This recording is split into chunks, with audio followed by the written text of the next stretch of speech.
magacaygu waa Maryam Nuux Muuse waxaan ahaa gabar qaran ah waxaan ka qayb galay ciyaarihii Olombikadii oo Brazil lagu qabanayay 2016 aad ugu farxoortay markaan ka qayb galay ciyaaraha Olombikada waxa gabadha saddexaad ka qayb galaysa waxaan ka qayb galay orodka 400 kilomitir wala saacadaas ku faraxsaneen saacad inta ku sameeyay xagga waxaan rabay saacad inta ku sameeyo ku soo baxid mid ka fiican inaan meesha ku sameeyo laakiin insha Allah dadaalkeedu ku jira saacadaas Olombikada u sameeyay taas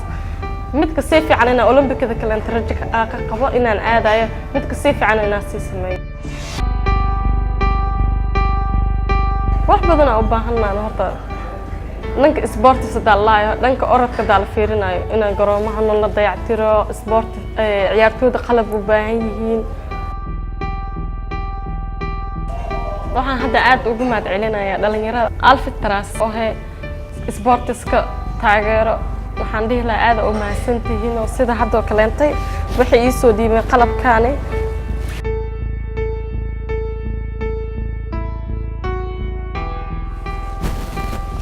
su'aalada lagu orday streetka ah iyo jaakadaha marka banaayada lagu aada crosska la gashanayo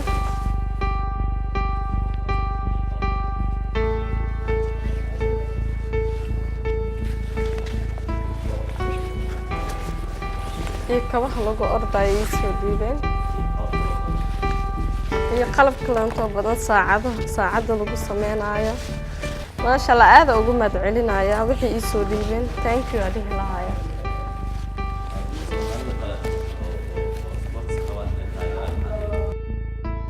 Soomaalida kale waxaan dhihi lahaa sportska wax caadi ah